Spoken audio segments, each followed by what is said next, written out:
Hello बच्चों, welcome back to my channel commerce Adda institute. तो चलिए आज की क्लास में बेटा हम लोग क्लास 11th का अकाउंटेंसी पढ़ते हैं, जो कि हम लोग पढ़ रहे थे। इससे पहले वाले क्लास में हम लोगों ने बहुत सारे टॉपिक्स को कवर किया, जिसमें हम लोग ने गेन तक पढ़ा था। ठीक है, आज हम लोग पढ़ेंगे बेटा सेकेंड चैप्टर का, यानी लॉस। लॉस क्या होता है बेटा? हमारी कंपनी में बेटा जो टोटल लॉस होता है ना, पूरे सारी चीज़ों को लेके, ऐसा नहीं किसी पर्टिकुलर एक्टिविटी पर्टिकुलर ट्रांजेक्शन को लेके बोल रहे हैं, नहीं। जैसे प्रॉफिट में क्या था, सारे ट्रांजैक्शंस में हमें जो बेनिफिट मिलता है, जो फायदा मिलता है, वो हमारे लिए प्रॉफिट होता है। एक पर्टिकुलर चीज मिलता है, वो क्या मिलता है? इनकम होता है। बताया था ना प्रिंस, किसी पर्टिकुलर ट्रांजैक्शन में बेटा हमें जो फायदा होता है, किसी एक ट्रांजैक्शन में जो हमको फायदा होता है, वो मेरे लिए इनकम होता है। कंपनी की जितने सारी ट्रांजेक्शन हो, सबको मिला करके जो फायदा होता है, वो मेरे लिए क्या होता है बेटा? प्रॉफिट होता है। उसी तरह बेटा लॉस होता है। कंपनी में सारे ट्रांजेक्शन को मिला करके जो लॉस निकल के आता है, वो मेरे लिए क्या होता है?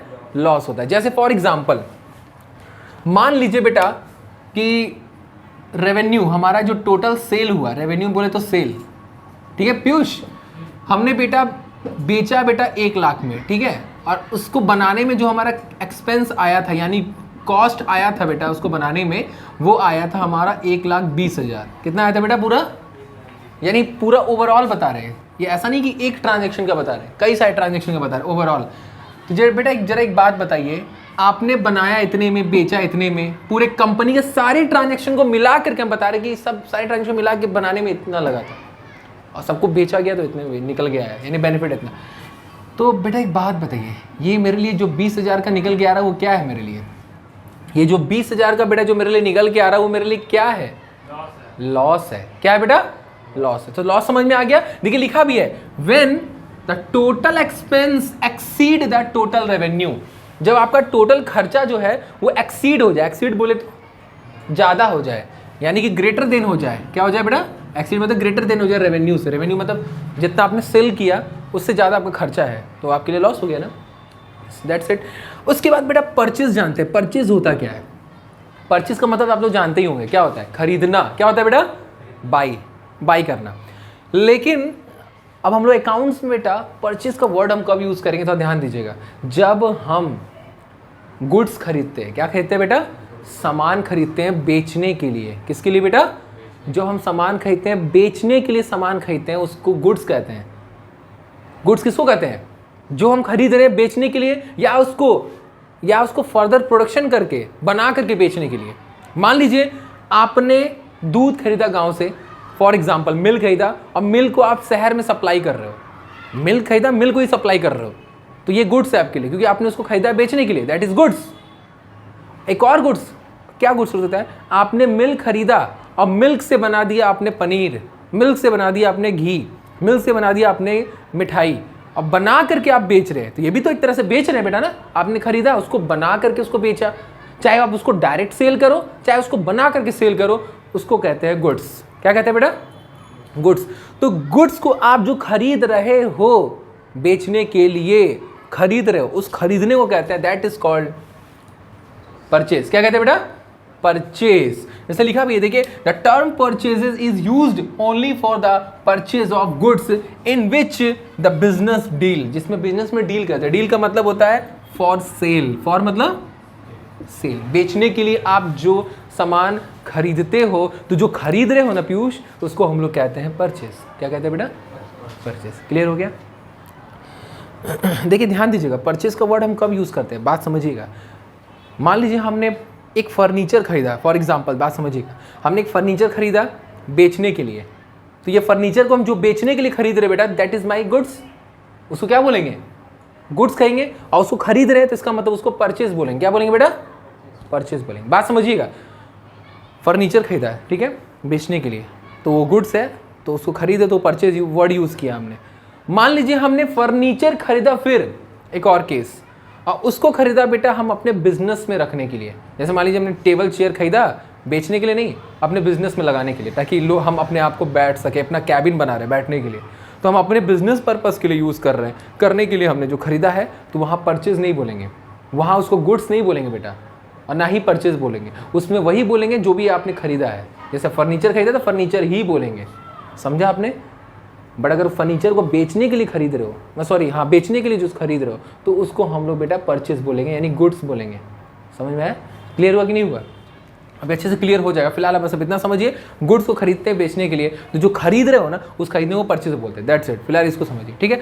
उसके बाद इन टर्म्स ऑफ इंक्लूड, देखिए परचेज हमारे दो तरीके से होता है बिजनेस में बेटा। ऐसा नहीं है कि हमारा बिजनेस में एक टॉपिक आप लोग 3rd चैप्टर में पढ़ोगे, जिसमें आप लोग पढ़ोगे अकाउंटिंग इज ए कन्वेंशन, है ना, कॉस्ट एंड कन्वेंशन पढ़ोगे। उसमें एक सिद्धांत है, अकाउंटिंग का प्रिंसिपल आप पढ़ोगे कि क्या क्या अकाउंटिंग करने का तौर तरीका होता है, ठीक है। उसमें एक पढ़ोगे एक्रूवल कॉन्सेप्ट। एक्रूवल कॉन्सेप्ट का मतलब ये होता है कि बिजनेस का मतलब ये, अकाउंटेंट जो होता है वो जरूरी नहीं है सिर्फ नगद लेन देन हो रहा है पैसे का वही रिकॉर्ड करेगा, उधार वाला भी रिकॉर्ड करेगा। जैसे मान लीजिए हमने पीयूष को बेचा तो पीयूष ने पैसा दे दिया, तो वो तो रिकॉर्ड करेंगे, अकाउंटेंट रिकॉर्ड करेगा। हमने युवराज को बेचा, युवराज अभी हमको नहीं दिया है, बोला कि सर हम 1 महीने बाद देंगे, तो क्या हम इसको नहीं रिकॉर्ड करेंगे? करेंगे, उधार वाला भी रिकॉर्ड करेंगे। तो ये एक्रूवल कॉन्सेप्ट होता है। तो कहने का मतलब ये है बेटा कि हमारा जो परचेज होता है बेटा ना, तो परचेज में हम कैश परचेज और क्रेडिट परचेज दोनों लेंगे। हम समझ गए, सिर्फ कैश वाला नहीं लेंगे बल्कि दोनों लेंगे। क्लियर? चाहे आप नगद खरीदो चाहे उधार खरीदो, दोनों परचेज के अंदर आएगा। क्लियर हुआ? ठीक है, लिखा है in terms of purchase includes both cash purchase और क्रेडिट परचेज गुड्स। क्लियर? उसके बाद है बेटा परचेज रिटर्न। अब इसके मतलब तो आप लोग समझ ही रहोगे परचेज रिटर्न क्या हो सकता है।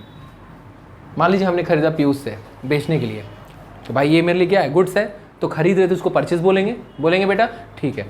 खरीदा, उसमें से 1 लाख हमने खरीदा मान लीजिए, उसमें से हमने क्या किया कि हमको 20,000 का सामान नहीं चाहिए, हमने इनको रिटर्न कर दिया। क्या कर दिया पीयूष? प्रिंस रिटर्न कर दिया। That is called purchase return. Purchase return. Clear? जो हमने खरीदा उसको वापस कर दिया सप्लायर को, वो मेरे लिए क्या होता है? परचेज रिटर्न होता है। क्या उसको कहेंगे बेटा किस word? Purchase return. The when the purchase goods are return to the supplier, जिससे भी आपने सप्लायर्स खरीदा है उसको वापस आपने कर दिया, that is called purchase return. Clear हुआ कि नहीं? इसमें कोई डाउट है बताइए? युवराज, प्रिंस, पीयूष? नहीं है। अगला, it is also known as, देखिए ये चीज ध्यान दिए बेटा, परचेज रिटर्न को एक और नाम से जानते हैं, रिटर्न आउटवर्ड। ये अभी आगे बहुत बार आएगा, कई बार आएगा, है ना अभिषेक, आकाश? ये बहुत बार आएगा बेटा, इसको दिमाग में एकदम बैठा लीजिएगा। रिटर्न आउटवर्ड, जिसको किसको कहते हैं? परचेज रिटर्न को। क्लियर? चलो, उसके बाद बेटा आते हैं सेल्स में। सेल्स का मतलब वही जिसका उल्टा, हम बेच रहे हैं गुड्स को, जो खरीदा हमने, जो हमने गुड्स खरीदा था उसको बेचेंगे ना। क्यों खरीदा था? बेचने के लिए। अब हम उसको बेच रहे हैं, तो जो बेच रहे हैं उस गुड्स को क्या बोलेंगे? उसको सेल्स। क्या कहेंगे बेटा? सेल्स। क्लियर हुआ? कोई डाउट इसमें बताइए? इसमें नहीं है ना? ठीक है, वही लिखा है देखिए, sales means transfer of ownership of goods and services. Goods and services का मालिकाना हक किसी और को दे देते हो। मालिकाना हक ही ना दे रहे हो आप। मान लीजिए मेरे पास बाइक का शोरूम है, ठीक है, हम बाइक बेच रहे हैं, पीयूष आए मेरे पास, सर हमको बाइक चाहिए, हमको खरीदना है, ठीक है, तो उनको बाइक हम बेच दिए ना। तो बाइक का पूरा मालिकाना हक इनको दिए कि नहीं दिए? ये मेरे नाम पे बाइक है, अब इनके नाम पे हो गया ना। वही बात बता रहा है, तो आप लोग जानते हो, तो कॉमन सेंस है कि हाँ जो भी सामान कस्टमर को बेचा जाता है तो पूरी तरह उसी का हो जाता है। ऐसा थोड़ा ना कि हम बेच रहे हैं तो बाद में बोल देंगे वापस कर दो, नहीं ना, अब पैसा देकर पूरा दे रहा है तो सब चीज़ उसका हो गया। तो वही बता रहा है कि transfer of ownership of goods and services. कुल मिला के अब इतना समझो कि हम जो बेच रहे हैं सामान को, खरीदे थे बेचने के लिए, अब उसको हम बेच रहे हैं, उसको क्या कहते हैं बेटा? सेल्स कहते हैं। क्या कहते हैं? सेल्स कहते हैं। क्लियर? उसके बाद जिस तरह बेटा परचेज में यूज हुआ था कि हम लोग कैश परचेज और क्रेडिट परचेज दोनों को लेंगे, ठीक है, उसी तरह हम सेल्स में नगद बेचे चाहे उधार बेचे दोनों आएगा। ठीक है पीयूष, प्रिंस? ठीक है, चाहे आप उधार नगद बेचो चाहे उधार बेचो, दोनों बेटा ट्रांजेक्शन कैश सेल्स के अंदर रिकॉर्ड किया जाएगा। समझ में आया कि नहीं बेटा? आ गया। लॉस क्या होता है? जो हमारी कंपनी में टोटल जो लॉस हो जाता है, सारे ट्रांजेक्शन को मिला के टोटल लॉस कितना हुआ है, वो लॉस होता है। ठीक है। परचेज का मतलब हम कोई भी सामान खरीद रहे हैं बेचने के लिए, तो कोई भी हम सामान खरीदते हैं बेचने के लिए बेटा ना, तो उसको हम गुड्स कहते हैं, और उसको खरीद रहे हैं तो उसको परचेज बोलेंगे, और उसको बेच रहे तो सेल्स बोलेंगे। क्लियर? परचेज किया हुआ कुछ सामान रिटर्न कर दिए, नहीं चाहिए हमको, रिटर्न कर दिए, दैट इज परचेज रिटर्न। उसका एक और नाम है रिटर्न आउटवर्ड्स। इसमें कोई डाउट बेटा बताइए? नहीं है? यहाँ तक नोट कर लीजिए, आगे चलते हैं। चलिए बेटा, तो उसके बाद अब हम लोग पढ़ते हैं सेल्स रिटर्न। ठीक है पीयूष? सेल्स जैसे आपने समझा कि हम लोग गुड्स खरीदते हैं बेचने के लिए, तो हम जो खरीद रहे हैं उसको परचेज बोलेंगे, और उसी गुड्स को बेटा हम जो सेल कर रहे हैं मतलब बेच रहे हैं तो क्या बोलेंगे उसको बेटा? सेल्स कहेंगे।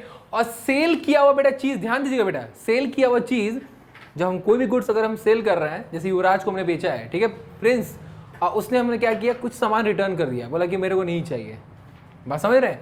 तो जो मेरे पास आ गया बेचा हुआ चीज, तो उसको क्या बोलेंगे? मेरे लिए वो क्या है? वो सेल्स रिटर्न है। क्या बेटा? मेरे लिए सेल्स रिटर्न। देखिए लिखा भी है some customer might return the goods sold to them, यानी जिसने बेचा उसको कस्टमर रिटर्न कर देता है, तो उसके लिए वो क्या होता है, सेल्स रिटर्न होता है। क्लियर हो गया? जैसे मान लीजिए हमने प्रिंस को भेजा, प्रिंस ने हमको सामान रिटर्न कर दिया, तो मेरे लिए क्या है, सेल्स रिटर्न है। सेल किया, उसी रिटर्न आ गया, दैट्स इट। सेल्स रिटर्न को बेटा एक नाम और से जानते हैं, रिटर्न इनवर्ड। याद रखिए, आगे पूछेंगे, सब आएगा। और परचेज रिटर्न को क्या बोलते हैं, रिटर्न आउटवर्ड। इसको क्या बोलते हैं, सेल्स रिटर्न इनवर्ड। क्लियर? अब आते हैं गुड्स के पे। गुड्स क्या होता है बेटा, ध्यान दीजिए। जैसे हम अपने एग्जांपल में मैंने आपको बताया था बेटा, जैसे फर्नीचर है, आपने 2 फर्नीचर खरीदा है, ठीक है, एक फर्नीचर ये है और एक फर्नीचर ये है। देखिए प्रिंस, पीयूष, आपने वाली 2 फर्नीचर खरीदा। एक फर्नीचर को खरीदा फॉर रीसेल के लिए, किस लिए बेटा, रीसेल का मतलब बेचने के लिए खरीदा आपने, ध्यान दीजिएगा, इधर देखिए। और एक फर्नीचर को खरीदा फॉर बिजनेस पर्पस, किस लिए बेटा, बिजनेस पर्पस। तो एक बेटा फर्नीचर आपने खरीदा है बेचने के लिए और एक फर्नीचर आपने खरीदा है बिजनेस पर्पस के लिए। तो जो आपने बेचने के लिए खरीदा है उस फर्नीचर को बेटा हम अकाउंटिंग टर्म्स में गुड्स कहते हैं। क्या कहते हैं? किसी भी सामान को आप खरीदते हो बेचने के लिए, तो वो जो सामान होता है ना प्रिंस, जिसको खरीदते हो बेचने के लिए, उस सामान को बेटा हम लोग कहते हैं क्या, गुड्स। क्या कहते हैं बेटा, गुड्स कहते हैं। और जिस भी सामान को बेटा आप खरीदते हो अपने बिजनेस में रखने के लिए, अपने बिजनेस पर्पस के लिए खरीदते हो, उसको हम लोग उसी नाम से पुकारते हैं। यानी फर्नीचर है तो फर्नीचर ही बोलेंगे, हम उसको गुड्स नहीं बोलेंगे। बात समझ में आया कि नहीं है? आ गया ना, क्लियर हो गया? जिसको खरीदते हैं बेचने के लिए उस सामान को कहते हैं गुड्स। Clear, no doubts? ठीक है, तो ये लिखा है, देखिए इधर देखिए, goods include all those things which are purchase for resale. जिसको खरीदते हैं तुरंत बेचने के लिए, जैसे मिल्क का एग्जाम्पल दिया, मिल्क, गाँव से मिल्क खरीदा, शहर में बेच रहे आगे, गुड्स है मेरे लिए वो। या which are use for producing them finish goods, यानी फिनिश, उसको खरीदा और खरीद के हमने उससे कंप्लीट गुड्स बना लिया। जैसे एक और एग्जांपल हमने दिया, मिल्क को खरीदा, उससे मिठाई बना लिया, पनीर बना लिया, घी बना लिया। बात समझ रहे? तो बना लिया, बना के क्या कर रहे हैं, उसको बना के क्या कर रहे हैं Piyush, meant for to be sold, जिसको हम बना रहे हैं बेचने के लिए। या तो उसको डायरेक्ट सेल करो या इनडायरेक्टली बना के बेचो, कुल मिला के वो आपके लिए क्या है, क्या है, गुड्स है। क्या है बेटा, क्लियर, नो डाउट्स? चलिए युवराज एक बात बताइए, मान लीजिए आपने मशीन खरीदा है अपने बिजनेस के लिए, बिजनेस सेटअप के लिए मशीन खरीदा है, तो वो मेरे लिए गुड्स है कि नहीं? वो मेरे लिए गुड्स नहीं है। वेरी गुड, समझ में आया बेटा ना? उसको बिजनेस में रखा है बेटा हमने, समझ रहे मेरी बात ना? एक और एग्जांपल, मान लीजिए आप बताइए प्रिंस की हमने खरीदा, मान लीजिए हमने खरीदा टेबल फॉर रीसेल के लिए, तो वो टेबल को हम क्या बोलेंगे, गुड्स बोलेंगे। वेरी गुड, समझ में आ गया, क्लियर हो गया बेटा ना? अगर आप बिजनेस में यूज़ कर रहे हो, बेच नहीं रहे हो, तो वो मेरे लिए गुड्स नहीं है, उसको बेच रहे हो, गुड्स। क्लियर हो गया, इसमें कोई डाउट है नहीं है? उसके बाद आते स्टॉक, या उसको स्टॉक इन ट्रेड भी कहते हैं, या तो स्टॉक या स्टॉक इन ट्रेड, या तो स्टॉक बोलो या तो स्टॉक इन ट्रेड।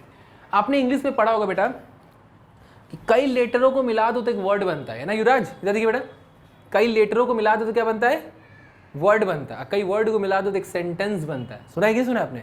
सुना है ना? जैसे मान लीजिए आपने CAT ले लिया, CAT, ये लेटर ये लेटर ये लेटर है, मिला दिया तो क्या बन गया आपके लिए, वर्ड बन गया ना? उसी तरह बेटा हमारा जो गुड्स होता है वो भी हमारा स्टॉक ही होता है, लेकिन फ़र्क पता क्या है, कई सारे गुड्स को मिला दो तो क्या बन जाता है, स्टॉक। समझ में आया? कॉन्सेप्ट इसका भी वही है, खरीद रहे बेचने के लिए, लेकिन यहाँ पर क्या बल्क में सामान है, बल्क में ज़्यादा खरीदे बेचने के लिए, तो वो मेरे लिए स्टॉक है। क्या बेटा?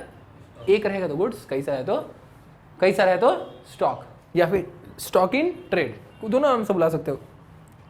देखिए लिखा हुआ प्रिंस, देखिए बेटा, the value of those goods which are purchase for reselling and which are lying unsold. बेटा ध्यान दीजिएगा, ये लाइन थोड़ा सा आपको अलग लग रहा होगा, lying unsold at the end of the accounting year. फिलहाल आप इतना समझिए कि जो गुड्स होता है जिसको खरीदते हैं बेचने के लिए, वो गुड्स की तरह कॉन्सेप्ट है कि नहीं, गुड्स का डेफिनेशन है कि नहीं बेटा? डिफरेंस क्या है, डिफरेंस क्या है दोनों में? इसमें क्या है, गुड्स है एक चीज, इसमें क्या है, कई सारा गुड्स है, जिसको स्टॉक कहते हैं। क्या कहते हैं बेटा? ये दुकान में नहीं देखें कि मेरा स्टॉक आ गया है, तो स्टॉक आ गया मतलब क्या, एक गुड्स आया है, एक चीज आया है, कई सारा आया है। ठीक है, बात समझे ना? दोनों का डेफिनेशन यही है, बट फर्क क्या है, इसमें एक है, इसमें कई सारा है। अब ये जो लाइन लिखा है ना अनसोल्ड, इसका मतलब हम समझा रहे हैं। मान लीजिए प्रिंस बेटा, हमारा जो फाइनेंशियल ईयर होता है बेटा, एक बात हमें बता सकते हैं, हमारा जो फाइनेंशियल ईयर या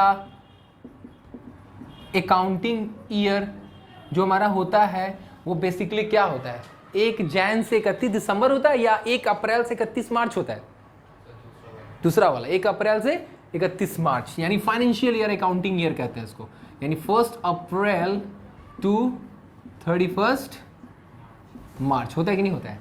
होता है ना प्रिंस, ध्यान दिया। पीयूष, मान लीजिए बेटा हमने गुड्स कई सारा बल्क में स्टॉक खरीदा, कई सारा, ठीक है। फॉर एग्जांपल आपने बिजनेस स्टार्ट किया 1 अप्रैल को, ठीक है, बिजनेस स्टार्ट किया, उसमें आपने रखा है 5 लाख का आपने स्टॉक रखा है। कितने का रखा है स्टॉक बेटा?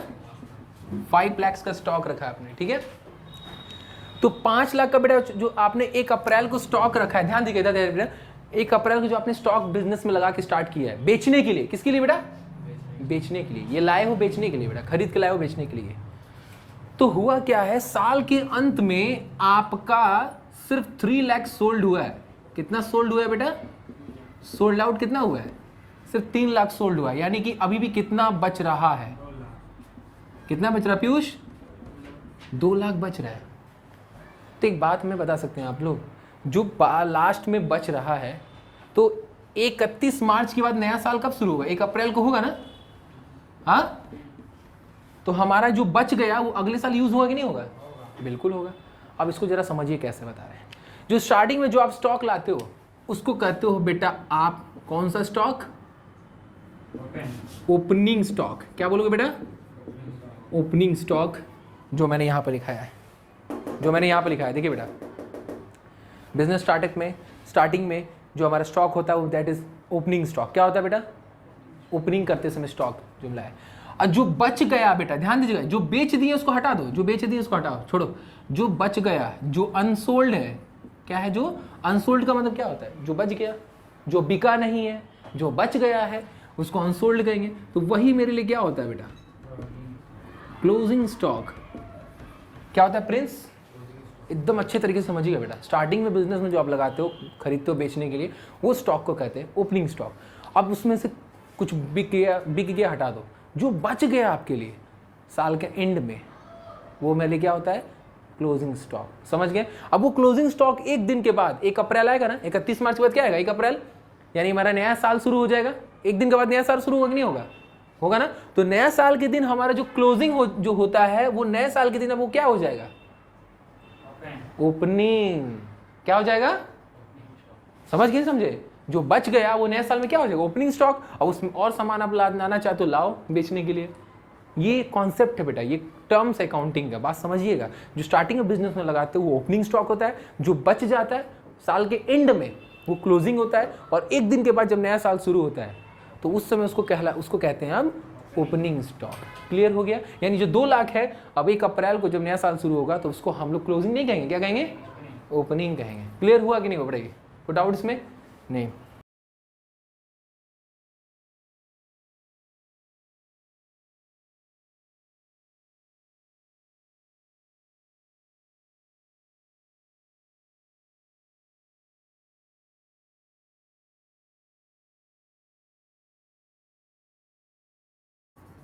End of accounting year. क्या बोला? या तो हम उसको लाते हैं बेचने के लिए तो बेच देते हैं, या जो बच जाता है वो दोनों को दोनों मेरा स्टॉक है, और दोनों का नाम क्या है? एक का ओपनिंग और एक का क्लोजिंग। यानी हमारा स्टॉक 2 टाइप्स का होता है, ओपनिंग और क्लोजिंग। ओपनिंग क्या होता है? जो बिजनेस स्टार्ट करते समय हम जो लाते हैं या जो मेरे पास रहता है फर्स्ट स्टार्टिंग में, वो ओपनिंग होता है, और जो एंड में बच जाता है वो क्या होता है बेटा? क्लोजिंग होता है। और उसके 1 दिन के बाद जब नया साल शुरू होगा तो फिर वो क्या हो जाएगा बेटा? ओपनिंग हो जाएगा। इसमें कोई डाउट है बताइए? क्लियर हो गया? यहाँ तक नोट डाउन कर लीजिए, आगे चलते हैं। देखिए बेटा, अब हम लोग चलते हैं आगे, अब पढ़ते हैं इन्वेंट्री। देखिए बेटा, इन्वेंट्री जो होता है ना प्रिंस, वो एकदम स्टॉक की तरह होता है, स्टॉक ही होता है, मान लीजिए। दोनों में कोई डिफरेंस नहीं है, बस फर्क क्या है बात समझिएगा। इन्वेंट्री को ना 4 पार्ट्स में बांटा गया है। देखिए इधर देखिए बेटा, 4 पार्ट्स में बांटा गया है, बात समझिएगा। फिलहाल ये जो 3 पार्ट है ना, ये और ये एक प्रोसेस है, और वो अलग है, 4th वाला वो अलग है, बात समझिएगा।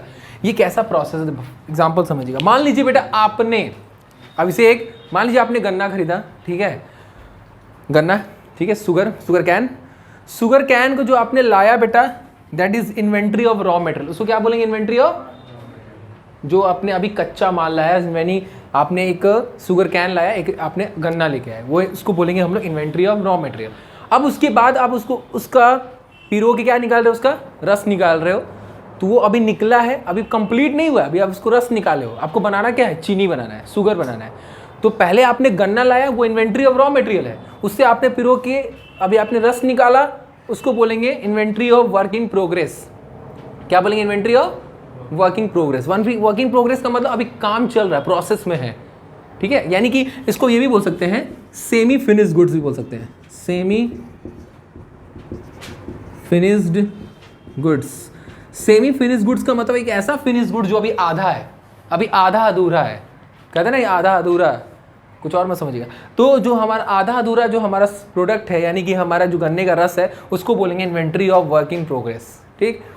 अब उसके बाद उसका अगला प्रोसेस जो है वो है इन्वेंट्री ऑफ फिनिश्ड गुड्स। मतलब कि अब उसके बाद आपने फाइनल चीनी बना दिया, शुगर बना दिया बेटा ना। तो वो जो शुगर बना के आपने जो तैयार किया, जो आपने शुगर बना के जो आपने तैयार किया, वो आपके लिए क्या है? इन्वेंट्री ऑफ फिनिश्ड गुड्स है, यानी कंप्लीट गुड्स है, ठीक है प्रिंस। समझ में आया? यानी इन्वेंट्री को 3 कैटेगरी में बांटा गया है प्रोसेस में। जो हम स्टार्टिंग में कच्चा लेके आते हैं माल, यानी रॉ मटेरियल लेके आते हैं, उसको इन्वेंट्री ऑफ रॉ मटेरियल लेते हैं। फॉर एग्जांपल आपने बेटा गन्ना लाया, गन्ना को आपने लाया क्यों है? क्योंकि चीनी बनाने के लिए। तो जो गन्ना लेके आए हैं ना, उस गन्ने को कहेंगे इन्वेंट्री ऑफ रॉ मटेरियल। अब उस गन्ने से पिरो के आपने रस निकाला, जूस निकाला, उसको बोलेंगे हम लोग inventory of work in progress या फिर सेमी फिनिश गुड्स। क्या कहेंगे? यानी ऐसा गुड्स जो अभी आधा अधूरा है। उसके बाद आपने फाइनली आपने शुगर बना दिया, कंप्लीट कर दिया किया। उसके बाद आप उसको क्या करो? बेचोगे मार्केट में। कुल मिला के क्या ये स्टॉक की तरह है कि नहीं, कि आपने फिलहाल इसको जो भी खरीद के, इसका जो तैयार करके जो बना रहे हो, कंप्लीट जो बना रहे हो बेटा, तो ये क्यों बना रहे हो? बेचने के लिए। समझ में आया? तो ये आखिरकार आप लोग बेचोगे, यानी इसको क्या कहेंगे हम लोग? इन्वेंट्री कहेंगे। समझ गए? यानी 3 प्रोसेस में कंप्लीट हुआ। अच्छा ठीक है, ये फोर्थ वाला क्या कह रहा है? फोर्थ वाला ये है बेटा ना कि ये आप डायरेक्ट खरीद के बेच रहे हो, रेडीमेड सामान खरीद के बेच रहे हो। मतलब ये तीनों का फाइनल वाला है। ये कौन कौन समझ गए बेटा? ये तीनों का ये फाइनल वाला ये है। मतलब ये कि आपने डायरेक्ट चीनी खरीदा, बेच रहे हो, उसको क्या कहेंगे? Inventory of stock in trade. कौन कौन समझ गए बेटा? आप डायरेक्ट कंप्लीट सामान खरीद रहे हो, बना बनाया, और उसको मार्केट में बेच रहे हो, उसको कहेंगे inventory of stock in trade. आप कच्चा माल खरीद रहे हो, उससे कंप्लीट गुड्स बना के बेच रहे हो, वो हमारा प्रोसेस अलग अलग जो होता है वो ये रहता है, inventory of raw material, inventory of work in progress, inventory of finish goods. Then उसके बाद क्या करोगे? इसको आप सोल्ड करोगे बेटा ना। ये जो है बेटा ये डायरेक्ट कंप्लीट गुड्स है, रेडीमेड प्रोडक्ट्स खरीद रहे हो बेचने के लिए। क्या कहोगे उसको बेटा? Stock in, inventory of stock in trade. कोई इसमें डाउट है? कोई भी डाउट बेटा बताइए? नहीं है? यहाँ तक नोट कर लीजिए, आगे चलते हैं। तो चलिए बेटा, उसके बाद हम लोग पढ़ते हैं ट्रेड रिसीवेबल। ये बहुत इंपॉर्टेंट टॉपिक है, ध्यान दीजिएगा। ट्रेड रिसीवेबल का मतलब क्या होता है बेटा? एक ऐसा रिसीवेबल जो हमको, मतलब फॉर एग्जाम्पल मान लीजिए, एग्जाम्पल समझते हैं। जैसे मान लीजिए प्रिंस है, ठीक है, प्रिंस को हमने कोई सामान बेचा है उधार, ठीक है, या पैसा उधार दिया है, तो वो मुझे बाद में देगा ना बेटा ना। तो वो रिसीव जो हमको बाद में होगा उसको कहते हैं बेटा ट्रेड रिसीवेबल। क्या बोलते हैं बेटा? जो व्यापारिक उधार होता है जो मुझे बाद में मिलता है, क्या मिलता है बेटा? बाद में वो मिले, क्या होता है? Trade receivable. एग्जाम्पल ने लिखा भी है, trade receivable refers to the amount receivable, जो मुझे मिलेगा, रिसीवेबल मतलब मिलेगा, on the accounts of sale of goods, accounts of sale of goods या सर्विस, है ना, रेंडर्ड बाय द कंपनी। यानी कंपनी ने कोई गुड्स को बेचा है, सर्विस दिया है ना, उसके बदले उसको जो पैसा मिलेगा कंपनी को, वो कंपनी के लिए वो इनकम को क्या बोलेंगे? Trade receivable. जो हमने मान लीजिए कंपनी है, कंपनी ने जो भी उधार बेचा है, जो भी सर्विस दिया है, उसके बदले जो कंपनी को पैसा रिसीव होगा, अभी मिला नहीं है, होगा, उसको कौन सा रिसीव बोलेंगे? प्रिंस, प्यूस, trade receivable. Clear? Trade receivable जो है 2 टाइप्स का, याद रखिएगा। ट्रेड रिसीवेबल के अंदर 2 चीज़ आता है।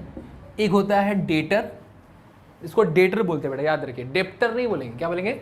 इसका प्रोनाउंसिएशन इसका होता है डेटर, इसमें जो बी होता है वो साइलेंट होता है, ठीक है। तो क्या बोलेंगे इसको बेटा? Debtor, not debtor, debtor. और बिल्स रिसीवेबल, ये 2 चीज़ इसके अंदर आते हैं। किसके अंदर आते हैं? ट्रेड रिसीवेबल के अंदर 2 चीज़ आते हैं, डेटर और बिल्स रिसीवेबल। दोनों का कॉन्सेप्ट अच्छे समझिएगा बेटा, अभी हम पूछेंगे, दोनों कॉन्सेप्ट ध्यान समझिएगा। देखिए सब लोग, डेटर किसको कहते हैं? मान लीजिए बेटा कोई, मान लीजिए प्रिंस मेरे जान पहचान के हैं, ध्यान दीजिएगा, या प्रिंस पे मेरा भरोसा है, प्रिंस के ऊपर मेरा भरोसा है कि हमको प्रिंस हमको पैसा दे देगा। तो मान लीजिए प्रिंस को हमने कोई सामान बेचा, ठीक है, वो बोले कि सर हम आपको ना 2 महीने के बाद दे देंगे। हम बोले चलिए ठीक, कोई बात नहीं। जिस पे भरोसा रहता है, जिस पे ट्रस्ट होता है, या किसी जिसको हम जानते होते हैं, तो क्या उसके लिए उसके बदले कोई साइन कॉन्ट्रैक्ट करवाना जरूरी है? क्या बनता है? नहीं ना, वही चीज़ है। तो मान लीजिए बेटा हमने प्रिंस को बेचा उधार वगैरह, तो प्रिंस को हम जानते हैं, परखते सब कुछ है, तो हमको भरोसा है कि वो मुझे 2 महीने के बाद दे देगा। तो हम प्रिंस को क्या बोलेंगे? डेटर। क्या बोलेंगे बेटा? डेटर, कि वो मुझे बाद में पैसा दे देगा। बिल्स रिसीवल क्या होता है? ध्यान दीजिएगा। मान लीजिए उसी तरह एक और है प्रिंस, एक और प्रिंस को एक और एग्जांपल लेते हैं कि प्रिंस है, प्रिंस को हम जानते नहीं है, या प्रिंस पे मेरा भरोसा नहीं, मतलब प्रिंस पे हम भरोसा नहीं करते, भाई क्या पता ना दे, कुछ भी हो सकता है, तो हम गुस्से में। तो प्रिंस बोला कि सर देखिए 1 लाख का सामान दिए हैं, हम आपको ना 2 महीने के बाद दे देंगे। तो हम बोले अच्छा ठीक है, तो एक काम करो। तो हमने क्या किया, हमने एक बिल बनाया, ठीक है बेटा, क्या कहना है बेटा? हमने एक बिल बनाया, ठीक। इस बिल में हमने लिखा है जो जो डेट है, जो भी कंडीशन है ना, जो भी चीज़, मतलब प्रिंस ने बोला कि सर 2 महीने के बाद देंगे, ये टर्म्स एंड कंडीशन सारा लिख दिया कि प्रिंस देगा नहीं देगा, तो उसके बाद प्रिंस उसके लिए लाइबल होगा देने के लिए, बाद में कहीं ना कहीं से उसको देना पड़ेगा। बात समझ रहे हैं? ये पूरी तरह कॉन्ट्रैक्ट साइन है, बात समझिएगा। इतना लिखने के बाद यहाँ पर मेरा साइन रहेगा और यहाँ पर रहेगा प्रिंस का साइन, यानी यहाँ पर रहेगा किसका साइन? सेलर का, जिसको कहते हैं बेटा ड्रॉवर। क्या बोलते हैं बेटा? ड्रॉवर, बोले तो सेलर। जो सेलर होता है, जो ड्रॉवर होता है, वो यहाँ पर साइन करेगा, सिग्नेचर करेगा। और यहाँ सिग्नेचर कौन करेगा बेटा? ड्रॉवी। कौन करेगा बेटा? ड्रॉवी। ड्रॉवी, ड्रॉवी को कहते हैं बायर। क्या कहते हैं बेटा? बायर। यानी कौन यहाँ पर बायर है? प्रिंस बायर है। तो प्रिंस यहाँ पर साइन करेगा पढ़ के कि हाँ ठीक है, टर्म्स एंड कंडीशन मैंने पढ़ लिया, कॉन्ट्रैक्ट देख लिया, स्टैंप लगा हुआ है गवर्नमेंट का। यहाँ पर ये भी है कि लीगल आइडेंटिटी है बेटा, लीगल डॉक्यूमेंट है। ऐसा मुझे एरो गैरो आपको दे दिए, आपने साइन कर दिया, सोचा कि छोड़ो कौन देगा, भागो, नहीं, साइन कर दिया। अब इसको लेके हम कोर्ट पे चले जाएंगे। अब कोर्ट पे जाने का मतलब है कि आपको आना पड़ेगा और आपको देना पड़ेगा। तो ये एक तरह से कॉन्ट्रेक्चुअल डॉक्यूमेंट्स है, मतलब एक तरह से मान लीजिए सिक्योरिटी है बेटा, इसको सिक्योरिटी बोलेंगे बेटा। क्या बोलेंगे? सिक्योरिटी, की हम आपको देना पड़ेगा। तो सिक्योरिटी है जो हमने आपको बताया कि हाँ यहाँ पर टर्म्स कंडीशन है, आपका पूरा घर का पूरा जितना भी प्रॉपर्टी है वो इसके अंदर इंक्लूड हो जाएगा। नहीं देंगे तो आपको देना प्रॉपर्टी के साथ ही देना पड़ेगा। बात समझ रहे हैं मेरी बात? तो इसको कहते हैं बिल्स रिसीवल। यानी कि बेटा हमने जो बिल दिया, अब बिल में आपसे साइन करवा के हमने जो रख लिया, एक तरह से आपसे एक तरह से क्या किया, आपका सिक्योरिटी ले लिया। आपका सिक्योरिटी लेके हमने जो रख लिया, जो बिल साइन करवा के आपसे, वो मेरे लिए क्या है? क्या है बेटा? बिल रिसीवल है। क्या बेटा? एक तरह से वो एसेट्स हुआ ना, क्योंकि ये देखिए बेटा एक चीज ध्यान लीजिए, ये जो मेरा ट्रेड रिसीवल होता है दैट इज माय एसेट्स। क्या होता है प्रिंस? एसेट, जिसको हम कैश में कन्वर्ट कर सकते हैं बेटा, इसको बेच के कैश में कन्वर्ट कर सकते हैं, उसको एसेट्स कहते हैं ना। तो ट्रेड रिसीवल मेरा एसेट्स है, चाहे डेटर हो चाहे बिल रिसीवल हो, दोनों में क्या है, मुझे मिल रहा है पैसा, मिल रहा है कि नहीं मिल रहा है? तो जो पैसा मिल रहा है वो मेरे लिए एसेट्स है। ठीक है, क्लियर हो गया? तो डेटर और बिल्स रिसीवल दोनों किसके अंदर आते हैं? ट्रेड रिसीवल के अंदर आते हैं। डेटर क्या होता है? जिसको हम देते हैं उधार, जिस पे भरोसा होता है, जिस पे ट्रस्ट होता है, जिसको हम जानते हैं, तो वो हमको दे देगा। तो उसके लिए कोई डॉक्यूमेंटेशन साइन वगैरह कुछ नहीं, दे दिया पैसा हमको दे देगा। और जो पैसा दिए नहीं दे पाया तो उसके लिए साइन करवाएंगे, कॉन्ट्रैक्टुअल पूरा एकदम उसमें वेरीफाइड करवाएंगे, उससे स्टैम्प लीगली पूरा लगेगा। ठीक है, तो हम हैं ड्रॉवर। सेलर ड्रॉवर होता है, यानी हम ड्रॉवर हैं, और जिससे हम साइन करवा रहे हैं, जो हमसे उधार लिया है, वो क्या है? ड्रॉवी। क्या है बेटा? ड्रॉवी यानी बायर। ठीक है, समझ में आ गया? यहाँ तक नोट कर लीजिए। तो बेटा आज के लिए हम लोग इतने ही रखते हैं, ठीक है? बाकी हम लोग मिलते हैं नेक्स्ट क्लास में। तब तक के लिए बाय बाय, टेक केयर।